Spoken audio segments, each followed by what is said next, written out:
नमस्कार, आप देख रहे हैं डीडी समाचार। मैं हूं आपके साथ निहारिका सिंह नागर। आइए नजर डालते हैं आज की महत्वपूर्ण खबरों पर।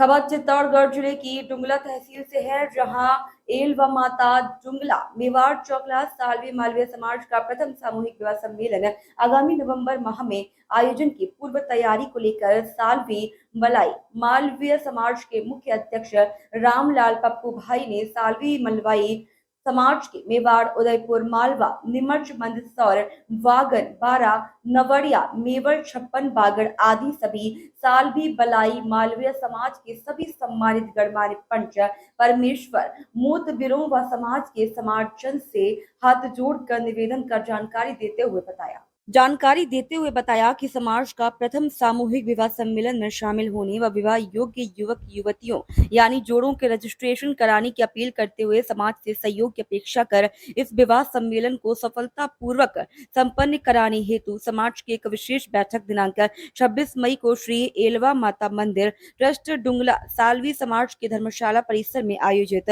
होने जा रही है। उक्त बैठक में समाज के अधिक से अधिक समाजजनों की उपस्थिति को लेकर निवेदन किया ताकि सामूहिक विवाह सम्मेलन की पूरी तैयारियां को योजनाएं क्रियान्वित किया जा सके। इस अवसर पर समाज के कई मुख्य मोतवीर पंच परमेश्वर उपस्थित रहे। सालवी माली बलई समाज विकास संस्थान एलामाता स्थान डुंगला में 26 मई 2024 को रविवार को एक आम सभा बैठक रखी गई।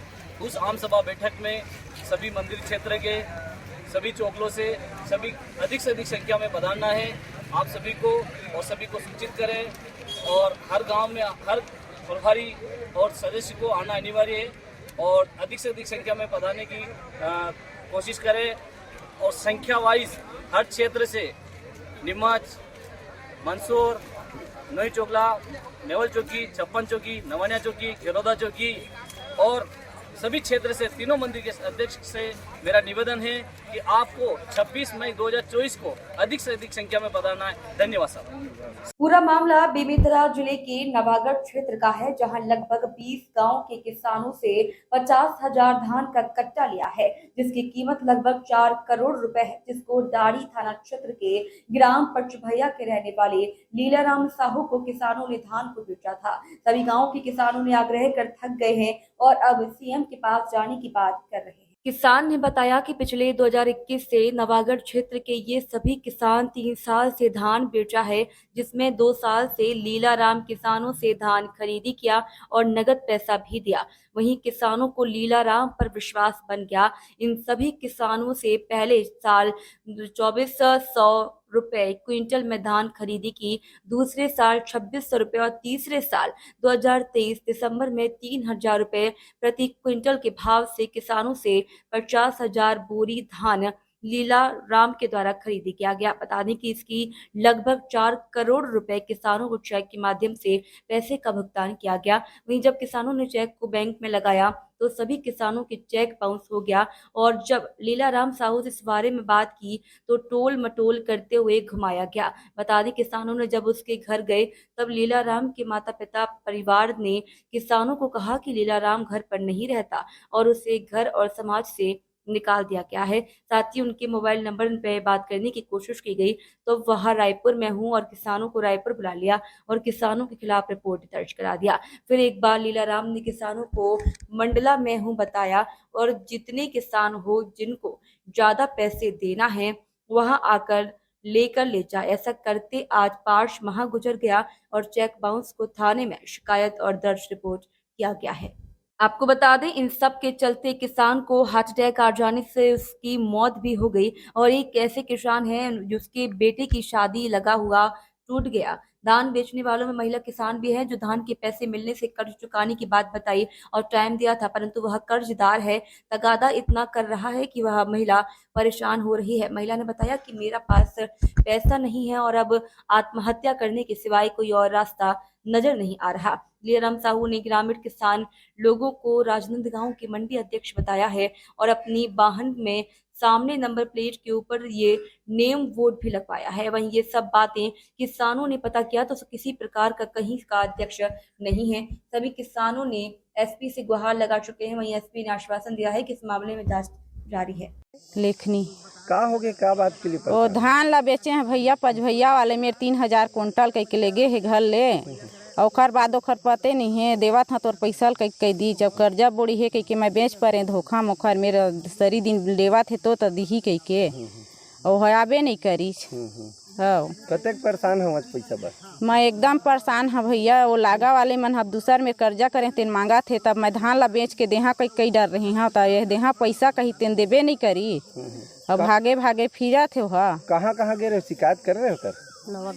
नवागढ़ गए रहे हवा, नवागढ़ बेमेतरा डाढ़ी वाले लोग बेमेतरा और डाढ़ी यहाँ तक से चल दे हन भैया, तब हो कोई ध्यान नहीं देवाते। मेरा नाम रेखा पुरेना है। कैसे का बात की सब शिकायत करे थाना उसकी? मैं हाँ मोरधान ला ग्राम पचभैया के रहने वाला लीला राम साहू के पास धान बेचे हो सर मैं। ओकर पैसा ला आज तक मोल नहीं दे। मोर पैसा है मतलब 600 कट्टा धान बेचे होकर पास, लगभग 5.5 लाख 5 लाख के आसपास के बेचे हो। वो हा 3000 के भाव में मोला बोली से कि मैं 3000 के भाव में ले घूँ और 1 महीना के अंदर तो पैसा दूँ मतलब बेचथान और बेचे के बाद लंबा पैसा ला हमन ला के देथान। ऐसे करके तो हमन 2 पैसा के लालच में ओला दे हम। जब हमार धान ला 2 साल से खरीदी करा थे तो हमन ला विश्वास हो गई से कि ये आदमी हम मतलब पैसा वैसा देते ऐसे करके, तो वही लालच में वही मतलब विश्वास के कारण हमन हमला धान ला दे हमन। और ए साल हमार धान के पैसा ला वह 1 रुपया नहीं दी। हमार घर में खुद आ रही से, ओकर भाई मनोज आ रही सवाय, ओकर और ड्राइवर मन 3-4 जन आ रही है, लेबर आ रही से, 3 ठो गाड़ी आ रही ओकर, तीनों गाड़ी में प्लस अपन खुद स्वयं आ रही से। मंडी अध्यक्ष है करके, मंडी अध्यक्ष और प्लेट लगे है, प्लेट लगे रही से तो हमन हाँ ये विश्वास हुई ऐसे करके हमन होला धान ला दे हन। और वो बोलत रही से कि मैं हाँ मंडी अध्यक्ष हैं, मैं हाँ वहाँ खरीदी करता हूँ। तो हमन बोले हन कि 3000 के भाव तो सरकार नहीं लेवत, फिर तय कैसे लेवत है करके। तो वो बोलत रही कि मोर ये राइस मिल है मतलब मिल है 2 3 ठोक ओमा लेके लेता हूँ यहाँ से धान ला और ओला मैं हाँ धान कुटवा के मतलब बाहर भेजता हूँ ऐसे करके बोली सी। तब हमला विश्वास हो करके चल भैया ऐसे करके हमन हाँ उतना पूछ के दे हैं। ओकर शिकायत कहाँ कहाँ करे? हमन हाँ शिकायत नवागढ़ में करे हैं, नवागढ़ थाना पड़ते हमारे तेकर नाम से। जन दाढ़ी के है मन दाढ़ी में करे हैं, बेमेतरा गए हैं, बेमेतरा में भी SP कलेक्टर तक के हमार शिकायत करे चुके हैं, हमन दे चुके हैं कागज वागज सब चीज़। और जो हमार ये हवा जिनमेन आदमी है, कुछ आदमी देकर जरिए से हमारा धान दिलाई से, वो आदमी के पास 80 लाख के 1 ठोक चेक, 1 ठोक 9 लाख के चेक दे है ना। तो चेक ला दिखला के हमारा विश्वास दिलाई से तेकर नाम से हमन दे हैं। और ये सब चीज़ ला हमन हाँ न्यायालय लगाए हैं, न्यायालय के है मतलब लगाए हैं। तो ये हम लगाए हैं ना तो बाउंस हो गए है, चेक बाउंस हो गए है। बैंक में लगा रहे और बैंक में लगाए हैं, बैंक में लगाए तो चेक बाउंस हो गए। तो ओकर बाद हमन हाँ न्यायालय में भी लगा दे हैं और न्यायालय में पहली पेशी भी हो गए जिनमें वो आके शामिल नहीं हुई मतलब खड़े नहीं हुई। हाँ ओला जो बाउंस हो गए है और जो न्यायालय से है ओला हम थाना में भी दे चुके हैं। ओकर बावजूद भी थाना वाला भी हमारे कुछ यह नहीं कराते। हम 2 बार 3 बार हो गए थाना में भी जाथन और 2 बार 3 बार हो गए ओकर घर में भी पचभैया में जाके जाथन। वहाँ बोलथन कि कहाँ है हमला पैसा दे लेना है इस करके। तो बोलते कि हम समाज से बाहर कर दे हन, हमार बेटा यहाँ रहा नहीं, वो कभी खरीदी नहीं कराए ऐसे कह के सब पूरा घर भर के ओकर झूठ बोलते। ओकर माँ बाप ओकर भाई बहन सब झर रही सी, ओकर भाई बहू ओकर भाई जो मनोज आ रही सब है वो घर में रही सी। ओकर बच्चा मन बोली से कि पापा आए कुछ आदमी मन आए ऐसे करके। तो वो आदमी है घर अंदर रही से, लेकिन बावजूद अपन माँ अपन पत्नी भेज दी से और बहस करे लगी सब। ओकर बीच में हमन 2 बात हो गए हन कितना काबर आए हमारे घर में ऐसे करके ओकर माँ बाप मन बोलत रही सब है। तो हमन बोले हन कि नहीं ये भाई हमार पैसा लगे थे तभी तो आए हन, जबरदस्ती ककरो घर नहीं आते हमारा इतना पैसा लगे था हम तो बार बार आबोन चे यहाँ के एड्रेस दे वहाँ आबोन चे करके हमन बोले हन। ओला शिकायत की है उसके साथ फर्जीवाड़ा हुआ है धान बेचने में। नवागढ़ थाना क्षेत्र में शिकायत प्राप्त हुई है कि नवागढ़ थाना क्षेत्र के जित्तू साहू, उमा शंकर, रेमजे गायकवाड़ ये लोग ने बताया है कि एक लीला राम साहू है, ये किसानों से प्रति क्विंटल 3000 रुपये खरीदारी का वादा किया था। इसके पश्चात ग्रामीणों ने अपने धान बेचे थे। जो पेमेंट के दौरान जो चेक प्राप्त हुआ था वो बाउंस हो गया है। इस संबंध में वर्तमान में जांच की जा रही है, जांच उपरांत कार्रवाई की जाएगी। अखिल भारतीय पूर्व सैनिक सेवा परिषद कोंडागांव के द्वारा पूर्व सैनिक स्वर्गीय अरुण माइती की पत्नी श्रीमती सुमित्रा माइती को शॉल, श्रीफल और पुष्प गुच्छ देकर विदाई दी गई। आपको बता दें, श्रीमती सुमित्रा माइती अखिल भारतीय पूर्व सैनिक सेवा परिषद सैन्य मातृशक्ति की सदस्य थी। पूर्व सैनिक स्वर्गीय अरुणा माइती की मृत्यु के पश्चात दोनों पुत्रियों का विवाह कोलकाता में किया और पुत्रियों के विवाह के बाद वे अकेले RES कॉलोनी में अपना जीवन यापन कर रही थी। जीवन के अंतिम पड़ाव में उनकी इच्छा थी कि बाकी का जीवन अपनी पुत्रियों के साथ कोलकाता में गुजारें। इसलिए कोंडागांव जिले को हमेशा के लिए छोड़कर जाने पर अखिल भारतीय पूर्व सैनिक सेवा परिषद कोंडागांव के द्वारा उनको शॉल, श्रीफल और पुष्प गुच्छ देकर विदाई दी गई और उनका बाकी का जीवन अपनी पुत्रियों के साथ कुशल मंगल से गुजारने के लिए शुभकामनाएं भी दी गई। आपको बता दें, इस अवसर पर अखिल भारतीय पूर्व सैनिक सेवा परिषद कोंडागांव के संरक्षक सुब्रत साहब, जिलाध्यक्ष सूरज यादव, कोषाध्यक्ष सोमेश्वर भारती, सदस्य अमृतलाल देवांगन और उनकी दोनों पुत्रियां प्रियंका और पायल उपस्थित रही। बड़ी खबर आ रही है मोरेना से। बेखौफ जारी है चंबल से रेत का अवैध उत्खनन। असहाय सा दिख रहा है वन महकमा। राष्ट्रीय चंबल घड़ियाल अभ्यारण्य में जलीय जीवों पर है संकट। विलुप्त प्राय जलीय जीव व पक्षी रेत पर करते हैं वंश वृद्धि। चंबल में जलीय जीव घड़ियाल, कछुआ तथा पक्षी इंडियन स्कीमर की बढ़ती संख्या पर रेत खनन है बाधक। चंबल नदी की अनेक घाट से प्रतिदिन निकाल रहे हैं हजारों वाहन रेत। बता दें, वन अधिकारी अवैध खनन को रोकने का दे रहे हैं भरोसा। राष्ट्रीय चंबल घड़ियाल अभ्यारण्य से रेत का खनन है प्रतिबंधित। अवैध खनन कार्यकर्ताओं को अप्रत्यक्ष रूप से है संरक्षण। अभ्यारण्य क्षेत्र बना दिया है रेत का उचित उद्योग।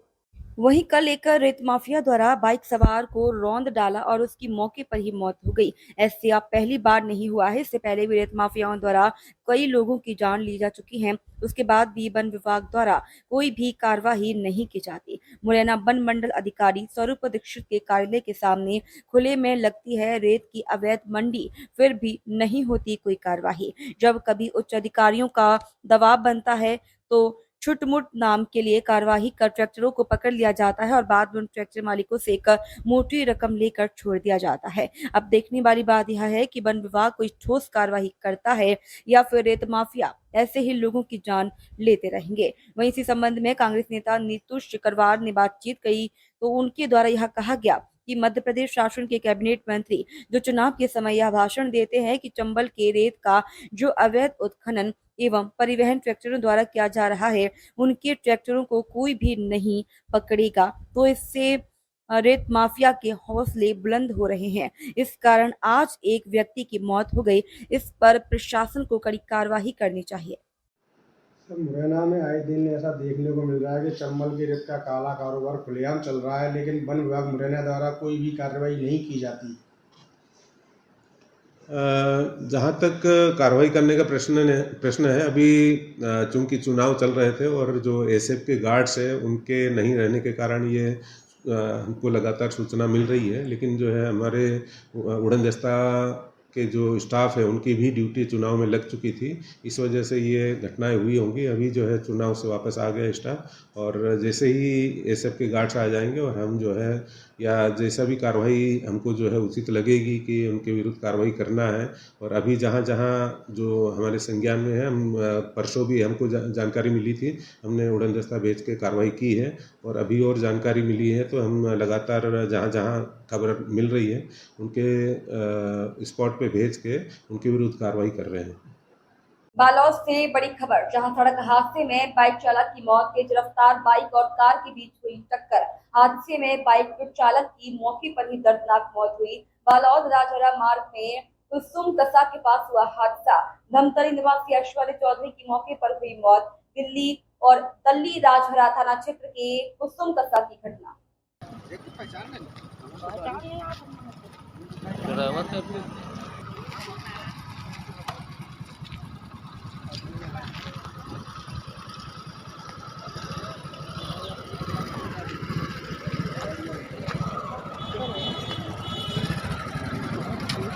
कहाँ मालूम भैया, हूँ तो रास्ता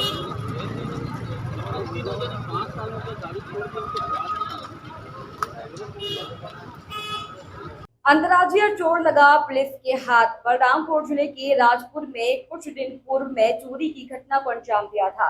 सूने मकान में किया था चोरी, जिसकी पतासाजी किया जा रहा था, जो पुलिस ने सफलता हासिल कर लिया है। आपको बता दें कि एक को पुलिस ने गिरफ्तार कर लिया है, जिसमें अभी भी एक आरोपी फरार है, जिसकी पतासाजी पुलिस कर रही है। चोरी की दिनांक से ही टेक्निकल इनपुट एकत्रित करते हुए प्रकरण के सभी पहलुओं पर पुलिस निगाहें रखी थी और टीम तैनात किया गया था। घटना के दौरान अवलोकन में पाया गया कि घटना दिनांक को मारुति सुजुकी जी जैन कार सीसीटीवी फुटेज पर अंबिकापुर की ओर जाते हुए दिख रही थी, जो कार के पता तलाशने के दौरान संदिग्ध वैन कार चोरी की घटना को अंजाम दिया था, जिस पर वहां की जानकारी एकत्रित किया गया तो मुखबिर से पता चला कि एक और अन्य निवासी मध्य प्रदेश के द्वारा वाहन से चोरी घटना की अंजाम देने में प्रयोग किया जा रहा था, जिस पर वाहन को भी पुलिस ने जब्त कर लिया है और एक फायर आरोपी की तलाश की जा रही है। कुछ दिन पहले एक सूने मकान पे चोरी हुई थी, जिस पर लगातार पुलिस जांच कर रही थी। कई सीसीटीवी फुटेज देखने के बाद एक संदिग्ध कार मारुति जैन कार को हमने नोटिस किया था। लगातार उसकी खोजबीन की जा रही थी। कल रात को जब ये कार गुजरी तो पुलिस ने पकड़ के पूछताछ किया, जिसमें जो चालक था वो मध्य प्रदेश का रहने वाला था। कड़ाई से पूछताछ करने के बाद उसने स्वीकार किया कि कुछ दिन पहले वो स्वयं और उसका दोस्त आके सूने मकान पे चोरी किए थे।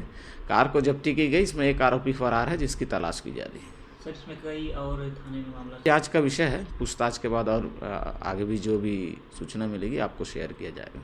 विक्रय के लेन देन के लिए रखी अवैध शराब पुलिस ने पकड़ी। गांव के खंडहर भवन में रखी हुई थी 32 पेटी सफेद एवं 8 पेटी अंग्रेजी सहित 40 पेटी शराब। जिले के थाना चिन्नौनी पुलिस को रात मुखबिर से सूचना मिली कि पुलिस ने रात में ही थाना क्षेत्र के तिंदोखर गांव में दबिश दी। खंडहर घर में भूसे के अंदर छिपा कर रखी थी 2 लाख कीमत की अवैध शराब। बता दें कि पुलिस को देखते ही भाग खड़े हुए शराब तस्कर। पुलिस ने आबकारी अधिनियम के तहत शराब तस्करों के विरुद्ध किया मामला पंजीबद्ध। शराब तस्करों की तलाश में जुट गई है थाना चिन्नौनी पुलिस। बता दें कि लंबे समय से शराब की तस्करी में लिप्त दोनों दोषी और दोनों आरोपी।